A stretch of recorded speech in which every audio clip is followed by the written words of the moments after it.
Olá pessoal, tudo bem? Meu nome é Adriana e hoje eu vou falar um pouco para vocês sobre a história da educação no Brasil.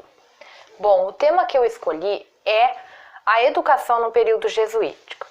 Bom, por que eu escolhi esse tema? Porque esse tema compreende o início da educação no Brasil, que veio para cá padres para catequizar os índios.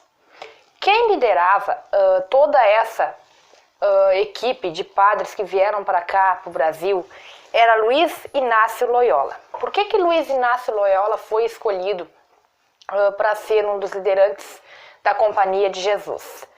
Porque Luiz Inácio Loyola era um dos padres mais influentes de todas as religiões intelectuais da época, que conhecia bastante coisa. Então, ele era apto para comandar um sistema educacional.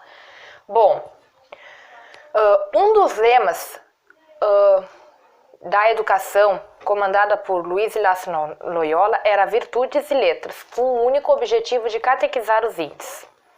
A primeira missão jesuítica no Brasil é coordenada pelo padre Manuel de Nóbrega, que era... Bom, depois dessas missões jesuíticas foram avançando a educação no Brasil e surge também o Colégio de Coimbra, as escolas de São Paulo, e aí a educação era exclusiva nessa época. Então, no momento, ou seja, os filhos dos portugueses é que tinham mais oportunidades de estudar em colégios melhores, de irem para Portugal. E os índios, eles viviam em aldeamentos, onde os padres iam para catequizar eles, e um dos principais objetivos da catequização dos índios era ganhar almas ao catolicismo, que era a religião influente na época. Bom, outra coisa importante que eu gostaria de falar era sobre o método pedagógico utilizado, que era um conjunto de preceitos de Loyola, que eram estabelecidos pautados na religião católica, para que os índios que habitavam aqui, então, pudessem ser doutrinados, vamos dizer assim, para o catolicismo. Bom, diante de tudo isso, eu gostaria de trazer uma reflexão sobre o ensino jesuítico no Brasil. Será que a educação no período jesuítico foi bem direcionada, foi uma coisa boa ou não foi? Resta você que está assistindo esse vídeo pensar. Os índios, eles tinham uma cultura, tinham suas religiões e, de repente, foi-lhes imposta obrigatoriamente outra cultura, outra religião. Será que esse grande avanço no estudo, na educação no Brasil, ele não trouxe uma destruição gradativamente de uma cultura que hoje em dia não pode se recuperar?